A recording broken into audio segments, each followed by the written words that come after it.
Welcome to episode 2 of Into the Clash-iverse with your host, Drac. And Wolfblade. So this week we're going to continue our thoughts on Town Hall 17 and dive into what we're going to call Clash-inomics, where we'll talk about the real-world money and in-game currencies. So there you go.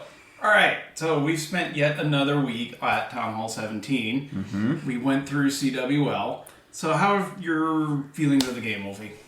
I kind of struggled in CWL this week, not gonna lie. I've been very out of practice with school and a lot of tests coming up, and I just haven't had the time to be in Legends or any place that has good bases to hit on to practice. Someone might have made you go into Legends after one of those hits, huh? I have gone into Legends, and I have almost passed Drac. I think you need to visit math class again in terms of cups. Okay, I haven't done my hits tonight. Fair enough. So we'll see. At the end of the season, we're going to track this. And seriously? It's going to be back and forth, just like on the map. Who finally passed me for the first time? I did finally pass. For how long? One war. Yeah, there you go. The kiddo is finally learning to leapfrog his parent here. And I think eventually he's going to outpace me, which is good. Because then the pressure is on him, not me. Ah, I see. Speaking of pressure, I'm going to alleviate the pressure of this can of Dr. Pepper. Yeah, we got told that we did not take a hardline enough stance on the Coke versus Pepsi.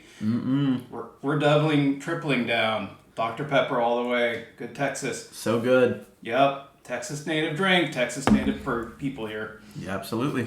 All right. But in terms of CWL, mine was kind of mediocre. I started with several time fails. Yeah. I think I wound up with 498, 99% 2 stars in CWL, and it was so frustrating. And that's why I'm dubbing my Town Hall 17 experience, because I'm doing this in Legend Leagues too. For me, it's the Town Hall time fail, and so I'm going to have to switch my strategy up, just because it stank. But we did promote, so the rated is going to Champs 2. Barely. It wasn't barely. We won all 7. That is true. But we've had to be focused. And that's what it takes to start to moving up into Champs 2 and Champs 1 is every person's got to be on their A game every single hit. Absolutely. That's the biggest part is consistency rather than just a couple 3 stars here and there. Yeah, and avoiding the 1 stars. That's a sore point for him because, well, yeah. I only usually 1 star in CWL. I don't think I can remember the last time I 1 starred in War. Just normal War. Yeah, but it takes special talent to distract you. Yeah. All right. So what else is going on? So Raid's getting promoted. We're going to have to bring our A game next season.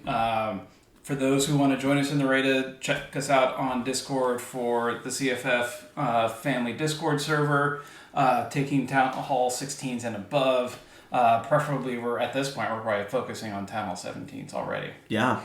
So, recruitment's open. Come join us. Love to have you. But what we got to hear about now, because someone messed up the recording earlier in the week. Oops.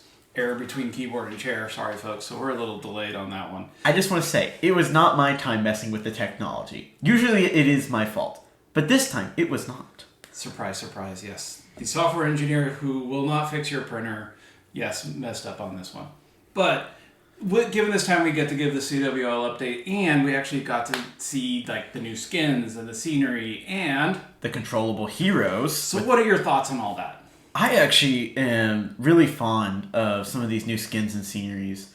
Like I personally love the Christmas ones. I personally won't be buying them, but I enjoy them. You do? Well, I can't stand them because if I wanted toys as heroes, I'd go watch Toy Story the movie. So part of the controllable heroes, I kind of like it, is being able to use your hero. Yeah, all the time. Having heroes have brains for most of us. Yeah, it's nice. Like Scarecrow and Wizard of Oz. Exactly. Yeah. If you only had a brain. Anyways, going back to the controllable heroes. One of the things that I actually really like is the fact that you can space out and choose when to open the treasure chests that are offered with them, which I think is a great way to bring them back and reuse that mechanic to make events feel more special. And I personally really like the fact that I can save them and I don't have to feel like I'm wasting them. Yeah, because and this is one of the drawbacks with some of the things like, the little snacks that they have, is it's only 24 hours. And given like your loot situation, if you're pulling a bunch of loot into your treasure chest, you might go to waste. Yeah. And so, but are you able to have that delayed gratification? I'm not. I've opened all of them already. I opened them all on day one. Really? Yes. I think I'm the only person that started to ask about this was been able to wait and open their chest. Absolutely. Have you even done the controllable hero things? I have. Really? All of them? 4 accounts. All? Not all of them. I'm delaying doing them because I want to save the chest for when each account is ready to use potential little snacks or the loot that's coming. I was about to say 56 levels is kind of a lot to do all at once. Especially across 4 accounts. Yeah, absolutely. So that goes into where you're only really playing on 1 account these days. Do you feel like all the things that you have to do in game overwhelming or not? I actually think they're almost a little underwhelming to me. For just 1 account. For just 1 account. But I also know that a lot of people have multiple accounts. Kronk. And my dad, who has, well, what is it? 4 active accounts. But yeah, I think I'm going to set aside 2 of them now that the builder, the Hammer Jam event's over. Yeah, Hammer Jam really boosted a lot of accounts. I remember hearing about trample damage and how he always upgrades his town halls every Hammer Jam because what does he have? Like 30 accounts? 30 accounts. That's nuts. Props to you for managing that. But I can By the way, if you're going to buy stuff, we support code Trample. Use code Trample. Absolutely, because we do not have our own, but it helps creators and we love to help the community. All right. So, but the treasure chest, I love it. It's one of the things where I know it may not feel fair but statistically over time it will all even out for players. Yeah. But I do like that they're gonna, somebody in our clan pulled the fireball for one of their lower accounts with it. So really, you can definitely get some good things in there. Yeah. And that's one of the things that's coming up is Supercell has stated that they're going to have more ways to get some of the epic equipment. And in some of these new teasers, we literally saw a new way, which was through the event pass, or not the pass, but the medals you can buy them different equipment if you don't want the new electro boots for the Royal Champion. Which looks really OP right now. I agree. We can dive into equipment in another episode. So personally right now, kind of the tie-up is I'm frustrated with the time fails with my current attack. I think I'm going to try the Quack, which was invented by our friend Duck over in the Good Guys. Shout out to Duck. Thank you for doing that. And hoping that our friend King Redbeard is going to give us some tutorials on how to do that. Yes. I've been playing with it. I haven't had the most success, but I also don't know the ins and outs of the attack. Yeah. But one of the things that came out is with Town Hall 17 is the lack of the poison means there's a lot more attacks that you're starting to aim for the Town Hall first out of the gate while you have the most hit points. I call it attacking downhill. While you have the most, where like having the high ground in the military is desired, to attack downhill is always advantageous. And so that's the way I like trying to frame it. And with the removal of both the Eagle and the Town Hall Explosion and Poison, it's so beneficial to be able to do that attack downhill and take it out early. All right, let's dive into our next segment of Under the Hood, where I ask my dad questions that are not exactly answerable by me or by a lot of people. So let's go. All right, let's do it. So the topic this episode is Clash-inomics, where we're going to be going, or not me, but my dad is going to be going into the ins and outs of how the real world money and like in-game currencies really affect how Clash runs. Yeah. Especially from an engineering standpoint of how do you pay the developers? Yeah, because it came out on one of the recent Reddit AMAs with the moderators, the community moderators. They said that their team size is roughly 50 to 60 people. And that's 50 to 60 salaries that they're going to have to bring in addition to paying their taxes and paying the servers and everything else that runs. Paying the rights to get some of these skins even. Oh, that's true. In the art team, there's Yeah. all sorts of different teams that combine with this instead of just the developers. Yeah. When I, as an engineering manager, look at it, like each engineer costs roughly $200,000 to $250,000 a year by the time you pay their salary and benefits and taxes and everything else. So Yeah. when you start thinking about that, you have to then pull in that much money every year in order to pay these folks to create this great game. Yeah. So let's go into pretty much how you make those salaries and talk about the real world money.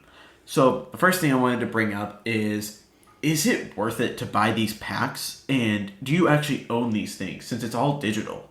Yeah, that's a great question. And the way Supercell has made their terms of service, you don't really own anything in the game because they can shut this game down and you have nothing at the end of it. And if you break their terms of service, they can take it away. Or if they think you had suspicious activity, they can take it away.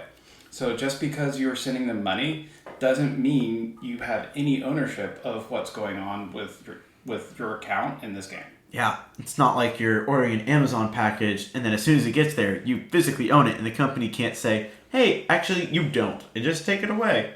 Well, in the U.S., possession is 9/10 of the law. Yeah, true that. So in terms of this digital experience, that's really what you're buying. Is if something is worth doing, it's based on you having an experience that you want in the game, like having a new troop or having your hero available. It's really based on what you value, and is you paying your hard real world dollars going to give you something that you value. And because ultimately they're twiddling just some bits on a server, they're not actually giving anything that is specific to like actual thing that you can possess. So you're accelerating things for your value, or you're getting something that you can't do, is like getting your time back. So if you can like buy a Hero book. or a gold rune or whatever, like a gold rune provides, if you're maxed in like 24 million gold, and that means you don't have to farm that. So you have then gotten your time back of doing that farming. And so really that's what you're looking for. And it ultimately comes down to, what do you as a player value the most? Yeah. So let's go into more of the deals that they offer both on the Supercell store and in game. Are these deals actually good deals? Because they offer these 5x bonuses and 10x bonuses, but are these really 10x value? Well, Supercell is the one that has set these values. And what does it mean to be 10x? Well, it's all digital. They have made it up. So what is 10x? Well, it's 10x based on whatever they've made up for, basing on gem cost. Well, what does it mean to pay a penny for a gem or whatever you're doing? Is they decided to do that. So it is all manufactured value in their perspective. So what are some examples from like the real world that we can look into, like other examples that would relate to Clash that most people would realize and recognize? So again, it's going to be one, what does a person value? And I look at it as for a car. Some people are like, I just want whatever is cheapest to get me from point A to point B. Other people are, oh, I want my driving experience to be fast, or I like to feel the acceleration. Yeah, the acceleration. Yeah, you are my kid. Whether or not, like, oh, does the car corner like it's on rails? People value different things. And so Supercell is trying to go and have a broad things that people can get, from decorations to the hero books to hero equipment to various other things, that giving different ways to do it. Yeah.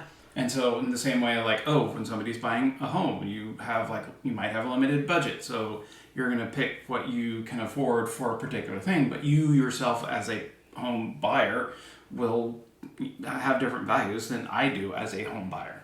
Yeah.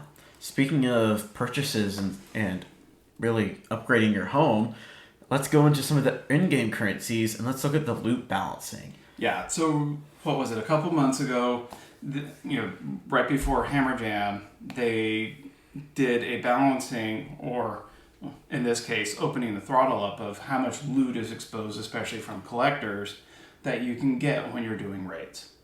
Yeah.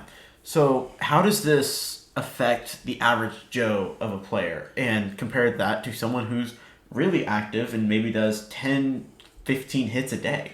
Yeah, this will favor the active players because the more you save, if you're not able to spend it, the more that gets taken away. Yeah. So somebody who's trying to just pop the bubbles and save up, it will be a detriment to them. And so this system favors those who can be really active and spend it as quickly as they can. Yeah. Because one, they can get the loot, and two, as they spend it, they're not getting that extra, things taken away. So speaking of loot, I know that I personally never really use this feature, but the raid medals, they can get you some of this loot. And so what do these raid medals really do for the player, and how does it motivate us? Yeah, from this case, so for the raid medals, when you're doing your clan capital hits, you get that value.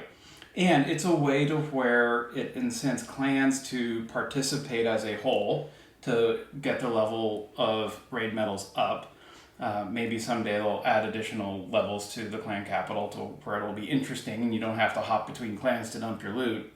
But that allows you to get things like research potions and ore, which has become actually a really important source of being able to get ore, or hero potions to allow you to, for those who are especially like strategic rushers, it's a great way to accelerate being able to participate in wars and get your heroes up. So it's a way to augment the game where, again, it favors those who are in active clans and active participation to really go and give Supercell ways to tweak on a weekly basis, but without giving too much, because if they give too much during the raid medals, it will take away from purchasing books and other things. Because that's one of the things you'll see is you can get ore, you can get gold or dark, or every once in a while pet potions to research potions, but they don't, for raid medals, you don't get books.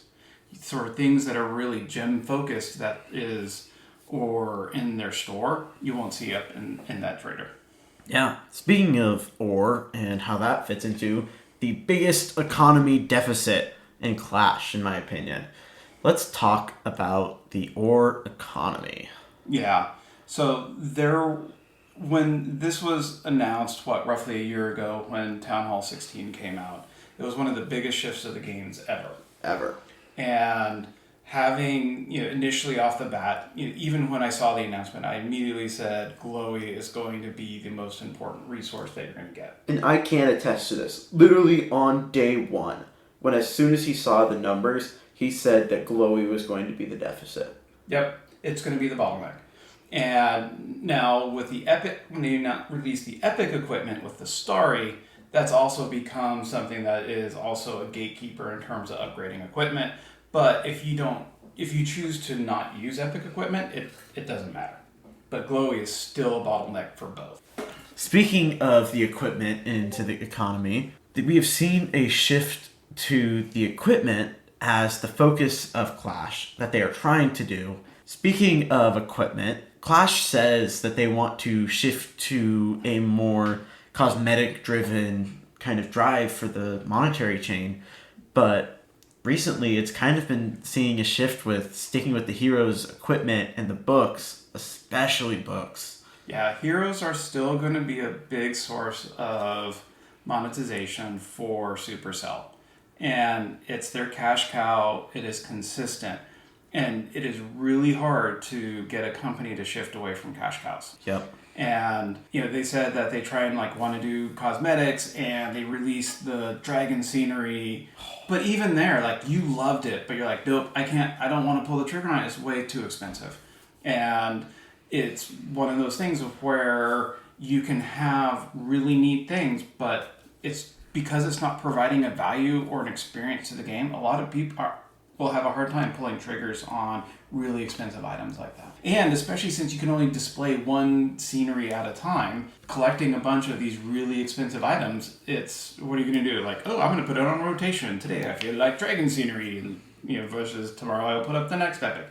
It doesn't quite, fit in terms of how most people play the game. Yeah. Speaking of how most people play the game, let's talk about free-to-play with the ore. which is a really rough topic, I know, in the community right now. Yeah, and it's rough. Let's take the giant gauntlet. That was the first epic equipment that came out. Everyone loved it off the bat, but now as the game evolves and you get additional equipment, like personally, I use Spiky Ball and Vamp Dash and Spiky Ball and Earthquake Boots. All the ore that I dumped into the giant gauntlet is now pretty much useless. Unless I'm doing like a specific attack on a very specific base, like I'm going to hero dive and I'm going to let the king take out the town hall and I want the gauntlet to make sure he does enough damage to do it, I'm just not using it. And so for a lot of players, especially free to play or those who were lower town halls and trying to rush up to the more of the in-game state, it's really hard to be able to encourage them to invest the ore into these equipments. And so one of the things that you're going to see is, this is my suspicion, is Clash is going to continue to release more and more powerful epic equipment and forced obsolescence. It's one of the things in terms of a model of our capitalist system is to have things that don't last as long or always have like the new hotness coming down the line of what you're doing that. So if they don't give new levels to the gauntlet to incent you to use it again, the other thing that they can do is just like, by default it's going to be nerfed because they're not going to add anything else, and give other powerful things down the line that then you're going to dump the ore into, where that will encourage you to buy the event passes to try and get it up sooner, or encourage you to buy some of these ore deals. By the way, those ore deals are some of the worst in there. Oh, I hate them. I see that little like purple number and I go, oh, are there new deals? Maybe some of them will be valuable. Here's 10,000 shiny ore for $10, and those, Yuck. Yeah. If you can be patient, stay away from those. Speaking of patience, let's talk about the ultimate business model of Clash. Yeah. So there's all sorts of ways for video games to get revenue. Really what Clash feeds on is impatience. And that's what you saw when the Town Hall 17 dropped and they had these massive $100, $50, $20 packs over, for the first couple weeks. One for the release, then second for the Black Friday deals, is people wanting all the new features and toys and getting all their labs upgraded and getting the new Hero Hall upgraded. They're trying to, and because a lot of the high-end upgrades are taking 2 weeks or 15 days. Seriously. And so they're saying like, either you're waiting patiently for 15 days, and if you can do that, you are rewarded by you're not having to spend money on it, but what you're also then not doing is you're not keeping up with the Joneses, so to speak, in terms of the highest level of play. So again, it goes back to what you value. Like Wolfie and I value competition. Now, he values grinding on his walls where I don't. Hey, I would like to say my walls for Town Hall 16 are almost done. I know, you do a fantastic job of being willing to do that. And so that leads me to actually kind of ask you a question, is let's give a different perspective of me as a person who works 50 hours a week, has to maintain a house and do all the other parental stuff, staring at you and your band stuff. Absolutely. Versus somebody who does not have that. What do you think is like good values that you see from your perspective versus somebody who is working all the time? As someone who is in high school, and especially with band... And limited budget. Yes, from my dad, I have seen that it's kind of hard, almost, to get a sense of feel of what is a good deal. I tend to value things that save me time versus resources. Like wall rings, resource potions, or even like runes. They're probably way less valuable to me than they are to you. Well, you have more time to sit there and Exactly. But you love training potions because you love to hey, I can sit here for an hour. Yes. And then... An hour. Perfect timing for someone in high school. I can do a bunch of my homework, take a nice long break, and then get back at it. Like, that is a perfect refresh for me. So, training potions, I actually ran out recently. And I've been kind of sticking with the trader shop and just emptying it, both the gems and the raid medals each week. So in terms of, again, that goes back to my whole point of it's based on what you value and what you can afford and making trade-offs. Yeah. So what other models do you think could be used in this kind of situation, and for other games in general? Yeah, so we can take a step back from like a general like industry perspective. You have your big AAA games that you put on Xbox or whatnot, and they'll charge you $60 a pop, and some of them might have to have a subscription, or you can buy extra stuff with downloadable content. But these are like one-time releases, and they're going to spend $20 million to develop this game and shove it out the door and try and maximize it to all the different consoles. That's one model. There's others of where we see that there's downloadable content you can buy and download where they give it to you for free, and you can buy add-ons. Clash is, again, what they use is they're paying for you to accelerate a sense of speed up, which they're the ones that actually generated that to begin with. Is there's no actual real world reason why upgrading your hero hall takes 2 weeks. Yeah. They just determined it themselves. And so other ways you could do it is have like a subscription. And there you could pay like $10 a month in terms of, where everybody, if you're wanting to pay $10 a month, you can have access to a game. So there's all sorts of ways to where you can mix and match and do all that. Yeah. So let's move on to the next segment, which is the Clash Toolbox. Ooh. Exactly. So, Dad, yes. The topic this week we had CWL.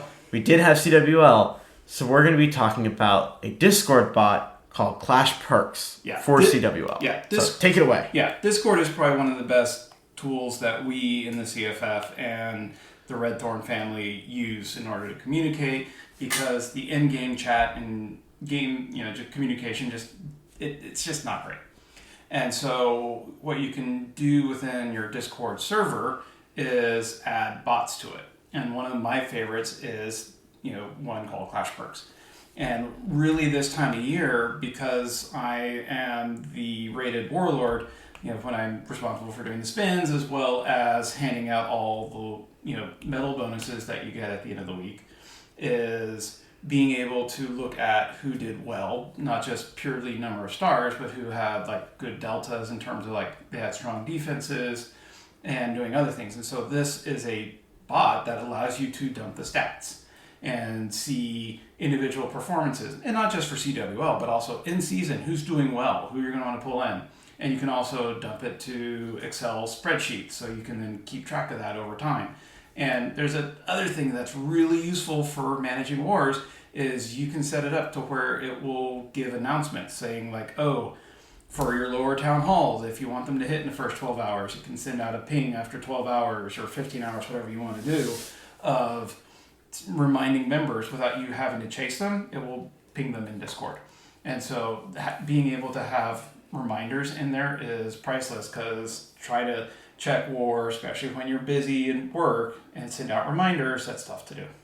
So check it out. That's the Clash Perks Discord bot. All right. So we're going to finish off this episode of the podcast with our favorite segment, What the Actual? All right. So we're going to start off with the first question from our lovely friend C-Note.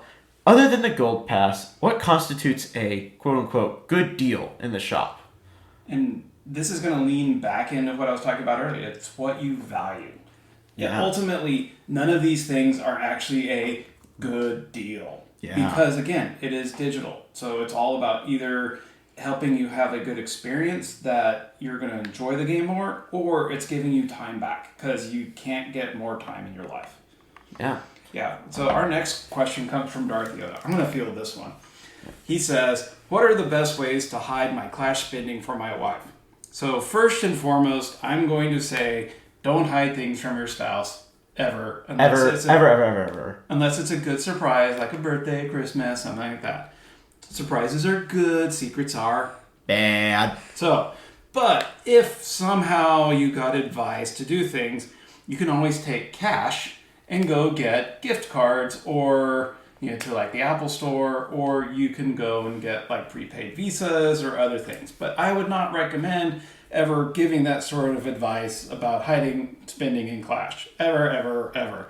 But you could also save up like all your coins and then dump it into coin machines, and that can conveniently also buy prepaid Visa cards or other things of the like. But again, I would never ever recommend that sort of thing to hide Clash spending from somebody's spouse. You would never. Never. Never recommend that. Those words would never come out of your mouth. Exactly. So, next up, we have a bunch of questions from our buddy Kronk. He is one of our most active players in the Rated. Great guy. Also has probably the most accounts in the Rated. Or at least most active accounts for sure. Well, I meant more like most total accounts across all clans. That's true. You might. Anyway, so first question is, how do you suggest players with a very limited budget prioritize where they put their resources into? So first and foremost, from my opinion, I'm going to get Wolfie's on this because again, he has a different take on this than I do. I would say the season pass number 1 for the gold pass, and then follow that up. If there's an event pass, grab that. That seems to be the most bang for your buck within this game. Absolutely. I'm just going to have to ditto that. There's not really much to go after. I would almost recommend not really going for the gym packs on the store, even because you can get so many things in the gym trader shop. Some of the packs that show up actually might be better value. Yeah, and that's another way to actually optimize how you are, if you're choosing to spend money in this game, whether it's hidden from your spouse or not, is go to store.supercell.com and get your purchases through there. It actually helps Supercell in a couple ways. One, it helps you as a player because they have bonus tracks, and so you get additional value for what you're spending.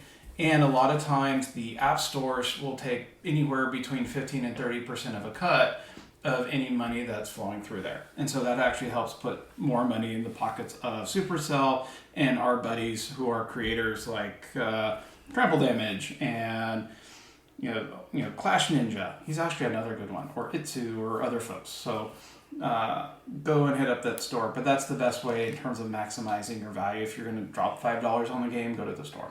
Yeah. So let's go to the second question. Okay. Do you think that Clash is still actually free to play or pay to win, given that they have significantly increased their programmers and are hitting us with content more and faster than they ever have before? So I'm going to take the lead on this one. Sure. I think that the game is incredibly pay to win, especially if you actually say that winning is being at the top level of the map or being in Legends League and putting up a fight, getting to that 5,600 trophy range. But even so, if you don't consider that winning and you consider winning just having fun, then yes, free to play is fine. But overall, Clash is very much a pay to win given how monetized it is. Yeah, if you want to be at the high end of the game, it's pay to accelerate. And I don't want to call it pay to win because I like that. It's pay to be at the bleeding edge of what you're doing versus if you're just popping bubbles and doing a couple hits and just enjoy watching your base grow and develop and you're not into the competitive scene, no, it's not pay to win. But if you're trying to be pushing up into Champs 1 and being a part of that all the time, if you aren't throwing money at the game, you're going to be slowing down and not keeping up. And yeah, so I call it, it's you pay to not have to be patient. Yeah. So I'm going to go ahead and say our third question from Kronk. Do you think that monetizing cosmetics will help or hurt the free-to-play players as far as the possibility of Supercell shifting focus to cosmetics instead of game progress? So I think that cosmetics will never actually produce enough value for them. That's just my take. I just don't think there is enough demand for cosmetics in this game from the player base. And so they're going to continue to try, and I'm going to call it's a very much an extractive mentality that they have for those who are impatient to accelerate the progress of the game. Given the amount of content that they're doing, they're also going to be okay with players specializing in certain things. Where you have like the Hydra attack, you don't need any epic equipment for it. You need, because you set up like Giant Arrow to using both healing books. There's nothing in that attack that uses epic equipment that you need to try and get a bunch of starry to catch up. So there's definitely ways to where if you are patient and you can do things, you don't have to use. You can be successful with common equipment. Yeah.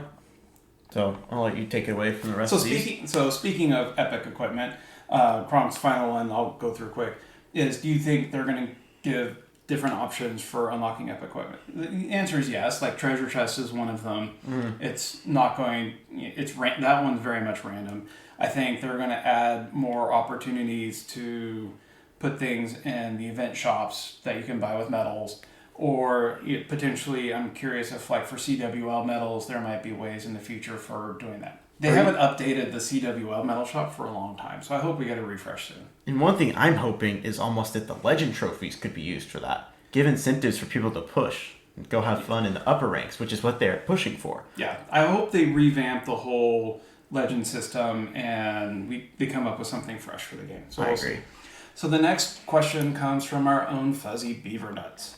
What's your breaking point on deals in the store? I pretty much never buy any store items over $5. To me, those are the best deals, and the 10 plus deals are usually pretty lackluster. And again, it goes back to what you value. For the most part, it's when you're upgrading a bunch of heroes, those $5 and under deals that help you get your heroes done faster with some potions and other things really are your best bet. Yeah. I personally do think that some of the best packs are in the $5 to $10 range. But I can see where under $5 is also a good range to be in. Yeah, sometimes like the $1 stuff I see is there's a ton of value with trading potions and builder. But again, I'm going to say, like, again, the gold pass and when there's special events, those are generally the best bang for the buck. I remember back when they had $1 hero books. Those were the good old days. Yeah, I still brought home the dinosaur clothes, huh? Yep. Yeah. All right, this is a question for both of us. I'm going to let you answer first. Oh, gosh. What do you think the other's greatest strength is in the game? So what's my greatest strength, according to Wolfie? Old age and treachery. 100%. I think there's no greater thing than just pure experience with the game and just watching it grow pretty much from almost day one. Yeah, too many years. And then I'll take this as like, what is Wolfie's greatest strength? I think one of his greatest strengths is his youth and inexperience. Actually, that's tongue-in-cheek. Really, he actually has a good independent spirit where he will go and willing to not just take the status quo and like, oh, I'm going to put the Spirit Fox on the RC. He's going to experience, try different things. And I still think love Diggy. Diggy is the best pet to put on the RC. I will die on that hill until there's a new pet that comes out. Right. So, but again, you're willing to think differently, and regardless of what other people do. Like you put the Spear Fox on the King and had great success. Yeah. And like actually, I will say Spear Fox and the King was my favorite combination with the Spear Fox. Yeah. But again, that's one of your greatest strengths is you look at the overgrowth and like, no, I think I get more value from Rage. I don't care what the meta is. You're willing to experiment and try things and stick with what's working for you. I think that's one of your best strengths. Man, now I feel kind of bad. Yeah. So I'm going to do the next one real quick, and I'll let Wolfie follow up. It's like, what is a Clash tool that doesn't exist that you wish did? And since it's CWL, what I would want, if you have one, Wolfie, chime in. But for me is I want a CWL simulator to be able to like mix and match like different lineups and to try and see who would be like good in Champs 2 for us. And especially when looking at the teams that are in the group with us to try and simulate what's going on. Because I'm a maximizer and optimizer, I want to go and look at what they're doing. Like when CWL starts, I go and look at like what clans we're facing, what are their war logs, what are they doing?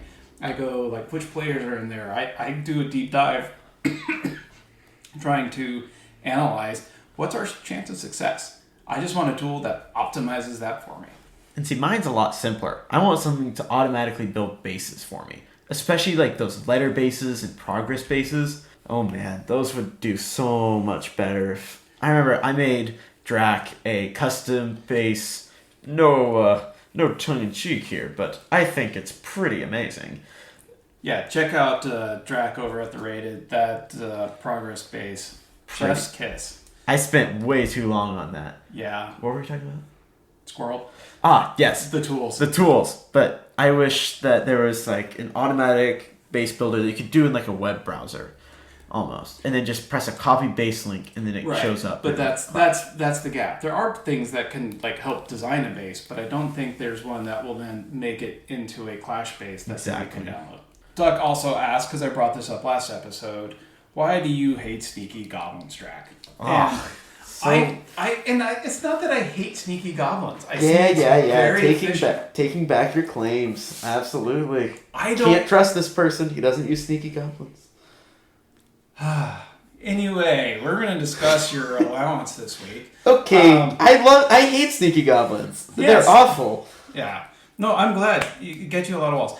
I just, because I have limited time in the game, sitting there grinding with Sneaky Goblins just doesn't feel good. Because I want to, if I have an hour in the day to sit down, pop my training potion, get through my Legends hits, or do other things, I really want to focus on being able to do full attacks and enjoy that versus just sitting there grinding on Sneaky Goblins. That's just, I don't value that as part of my game experience, and that's why I don't use Sneaky Goblins.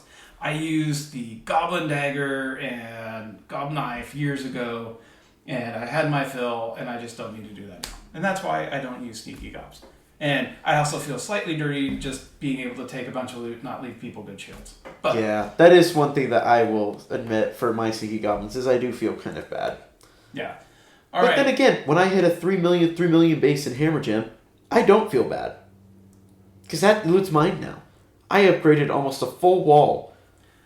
Yeah, but I'm glad you enjoy your sneakies. I'm glad you enjoy the wall grind. I don't, and that's okay because I don't value it, and I get to play it in a different way, and you get to play in a way that you value. All right, the next question comes from Congressman Coolrick. I think this one's directed at me. That if you had one day, or maybe even a week, to have free reign in the code, or at least control someone in the Clash team, what would you focus on changing or fixing in the game? What about a week? What difference in what an engineer can do in like a day or a week? So I think that's where I'm directed. For me, like if I had a day, I probably would tweak some of the error messaging or other things that pops up. Or like when you see a special offer come in, the text stays on forever. Might edits, do a few small bugs because there's not a whole lot you can do in a day.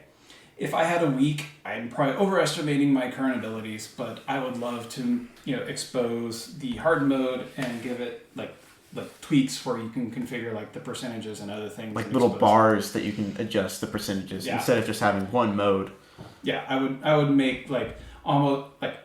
Ideally, I could make like a little like sandbox to where I could go and tweak all sorts of things and try all sorts of parameters of, if the heroes were this much lower or this much stronger or whatever, to really try and push the limits of the game and give recommendations. But that's what I would do.